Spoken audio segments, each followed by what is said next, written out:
Okay, everybody, welcome to AE403 Machine Design. We'll be using the Shigley book for tables and charts, if you're not familiar with that already.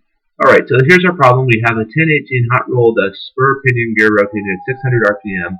It drives another gear of this type of steel with a transmission ratio of 4 to 1, meaning that for every one for every one turn, for every 4 turns of the pinion gear, we get 1 turn out of the second gear. So, moving on with this. Anything else? Anything else? Factor safety. We have a face width of 3.5 inches. Okay, so we've got pretty much all the information we need right here. We're going to go right in here into the Lewis equation.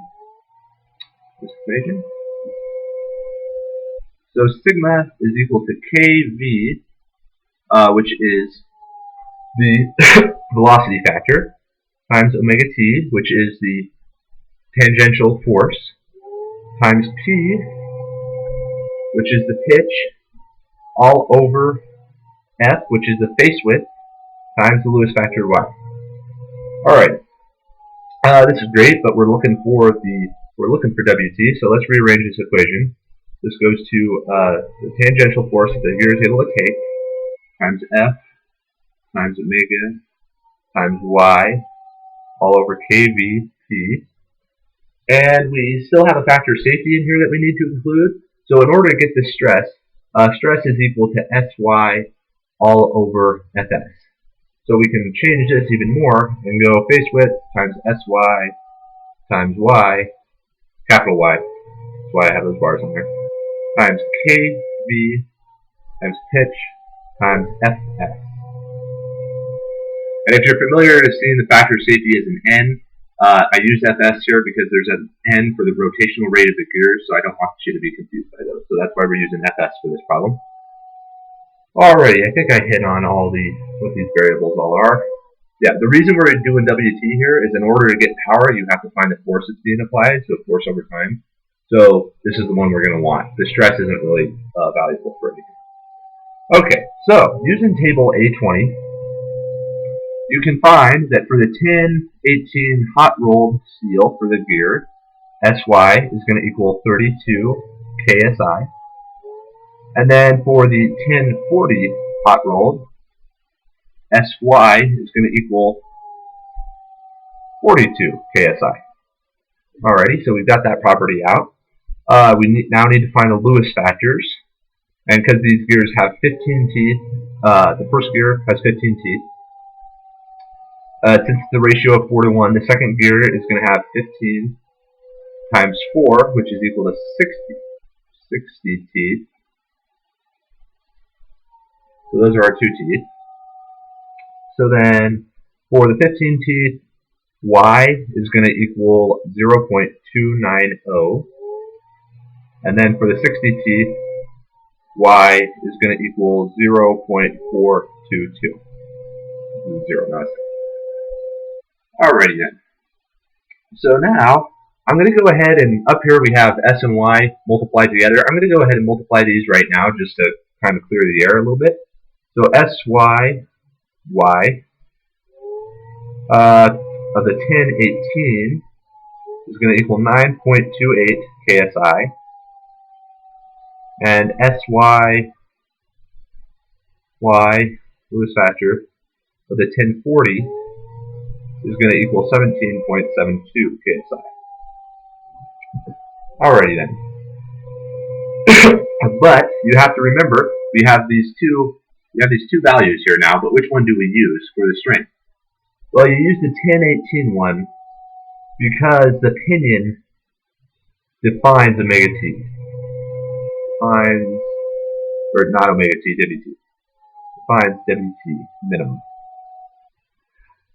And that's just because it's the smallest gear. You use the smallest gear, basically, because it's the one that's going to have more stress on it than the larger gear.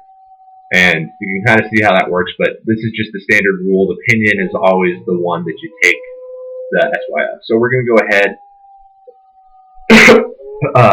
and use the Sy for the 1018 here. So what was that? That was yes, what? There we go. Okay, yes. So now, moving on here. Basically the smaller gear, because the one with the smallest stress is going to be the one that we want to use. So this one has the smallest stress. We've been kind of jumping around this, but the gear with the smallest stress is the one that you use. Typically that's the pinion, but it might not always be, so always compare these two values. That's why you have to get them both. Alrighty, now, for a hobbed gear, we need to define kV now. kV is going to equal 50 plus square root of v all over 50, and this is the tangential velocity, basically.